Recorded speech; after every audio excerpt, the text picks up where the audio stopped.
Hello les passionnés d'industrie et de RH, nouvel été, nouveau format TRH et tu commences sérieusement à attendre que tout le monde soit en vacances et que tu puisses enfin bosser sur tes sujets. T'as déjà enfilé tes tongs, ça sent la crème solaire à plein nez dans les bureaux.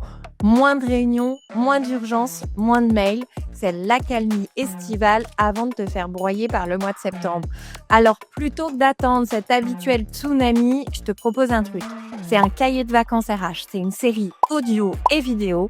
Et la promesse est simple, un été pour muscler tes process RH et surtout éviter de te faire broyer à la rentrée. Des épisodes courts et des cas concrets. Et à chaque fois, un outil, un exercice ou un cas d'usage à tester dans ton coin ou en équipe que tu reçois dans ta boîte mail. Parce qu'on ne va pas se mentir, c'est jamais le bon moment de s'y mettre. Donc, c'est maintenant. Et si tu as envie d'aller plus loin après tout ça, je t'en reparle au courant de cet été. Mais d'abord, tongs ou pas, on attaque.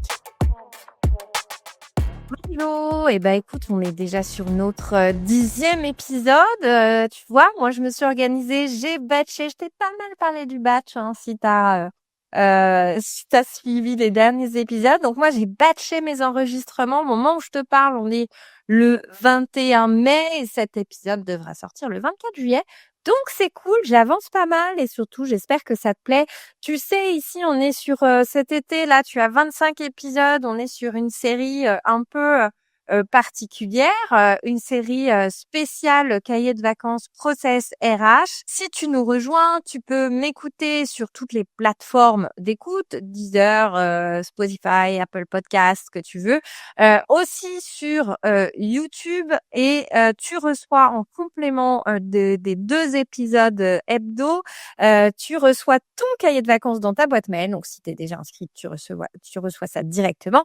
Si tu n'es pas inscrit, je t'invite de suite à t'abonner. Tu as la description, tu as le lien, dans la description de l'épisode juste en dessous. Alors, tu peux commencer par écouter cet épisode du jour. Maintenant, j'ai pensé cette série pour qu'il y ait une progression pédagogique. Donc, le mieux, c'est que tu commences par le commencement. Et le commencement, c'est l'épisode qui s'appelle 3 raisons de structurer tes process. Voilà. Alors aujourd'hui, on va parler de ce que n'est pas un process RH. Donc, si tu penses que un process RH, c'est une sorte de procédure qualité hyper relou, rédigée en police Arial 10 sur un document que tu ne vas jamais consulter pour ta norme ISO 9000 quelque chose, non, ça n'est pas ça. Si tu penses que c'est un document Word jamais rouvert depuis sa validation, non plus, ou si c'est un truc un peu imposé par la direction que tu n'as pas le choix de faire, bon, alors c'est possible, mais du coup, ça veut dire qu'il est peut-être pas forcément bon, ce process. Ou pire, si tu te dis que c'est juste un truc qui te bouffe du temps et qui t'apporte rien, cet épisode, il est fait pour toi. Et oui, c'est pas ça, un process RH. Et aujourd'hui, donc, c'est ce que je vais te dire. Qu'est-ce que n'est pas un process RH? Et tu vas mieux comprendre au travers de cet épisode ce que ça peut t'apporter de structurer tes process et d'avoir des process clairs et partagés. Alors, numéro 1, un process, ça n'est pas une usine à gaz. Tu crois que, je te l'ai dit en intro, qu'il faut une procédure ISO, un schéma de 15 000 pages, un workflow signé par X 1000 niveaux hiérarchiques dans la boîte. Non, un process RH qui est efficace et qui est porté et qui est lisible, c'est une séquence claire qui est partagée, qui est facile à expliquer en 30 secondes chrono à quelqu'un qui débarque. Si c'est trop long à lire, trop flou à suivre ou trop figé pour évoluer, c'est pas un process, c'est un obstacle, c'est en oubli. Voilà. Numéro 2, un process RH, c'est pas juste un document. Si tu l'écris juste pour te dire cocher une case, dire tiens, j'ai un audit de qualité dans X temps, je vous ai écrire un truc à la va-vite là de comment on fait pour faire plaisir à l'auditeur, c'est mort. Non, un process RH, il est là pour être utile, pour vivre dans le quotidien et pas juste dans un dossier SharePoint est bien nommé pour que ton auditeur y ait accès facilement. Ton process, il est utile à chaque étape du parcours du collaborateur, de je suis candidat à je quitte la société. Donc il est vraiment là, pour fluidifier, accompagner tout cela. Ensuite, numéro 3, un process n'est pas figé à vie. Souvent, c'est un piège. On se dit: «Ah ouais, mais j'allais dire un gros mot. C'est pénible, les process parce qu'en fait, on vient figer les choses, on vient perdre en agilité. Nous, on est une boîte super agile».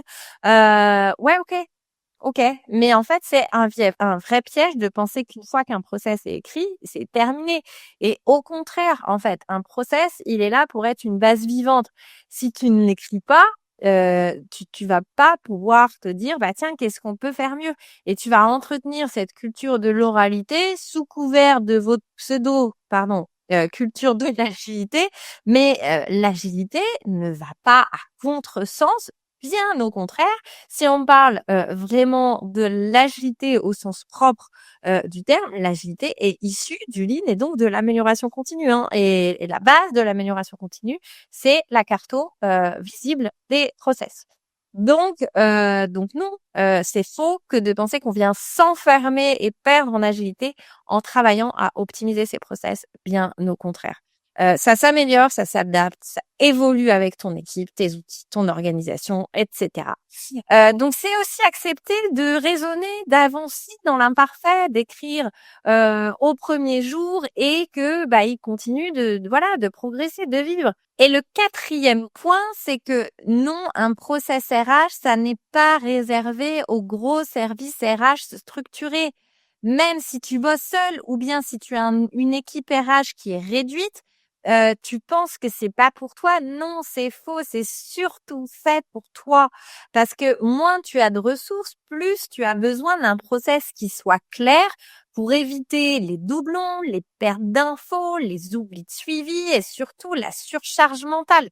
Surtout que même si tu es seul au RH, faut bien avoir en tête que la totalité de tes process ont des clients qui soient internes avec les managers, avec le CODIR ou externes avec tes candidats, tes prestataires de formation, avec l'OPCO, avec que sais-je. Donc ça, il faut vraiment l'avoir en compte que oui, heu, tu n'es pas seul dans ton écosystème et du fait de la fonction RH, on a un écosystème extrêmement varié. Donc même si petite équipe ou tu es seul au RH, c'est ultra nécessaire de le bosser. Et encore, quand il y a des process que tu fais tous les jours ou toutes les semaines, tu as tout ça bien en tête. Mais quand il s'agit d'un besoin précis que tu fais 5 fois dans l'année et que tu n'as rien noté, en fait, là, c'est l'horreur parce que tu risques de passer le plus clair de ton temps à te rappeler: «Ah mince, attends, comment j'ai fait la dernière fois déjà?» Donc là, vraiment, l'astuce, c'est tu documentes ton process en même temps que tu fais telle action. Tu peux utiliser, des captures d'écran vidéo que tu as sur ton ordi. Franchement, moi, c'est le truc que j'utilise au quotidien, mais qui me sauve la vie. Ou même si tu as Teams ou un autre outil comme ça, tu partages ton écran, tu enregistres la call même si tu es toute seule, tout seul, et de cette manière-là, tu gardes tout, tu l'enregistres de ton côté et quand tu recommences, ton process que tu fais 5 fois dans l'année, bah, au moins tu as tout documenté et tu sais t'y retrouver. Donc tu vois comme quoi même une petite équipe ou même si toi tu es toute seule, tu as besoin et c'est ultra nécessaire de le faire.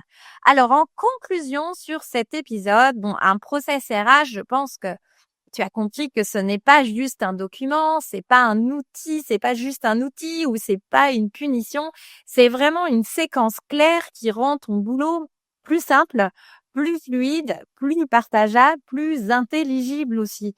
Donc, si tu veux tester ce que ça peut donner, je t'ai mis dans le cahier de vacances de mardi prochain un template pour t'aider à adapter ton intégration, ton recrutement, ton prochain projet de process RH. Si t'es pas encore abonné, surtout pense à le faire. Tu as le lien dans la description juste en bas. Et comme d'habitude, ce template, tu vas pouvoir l'adapter à ton juste besoin.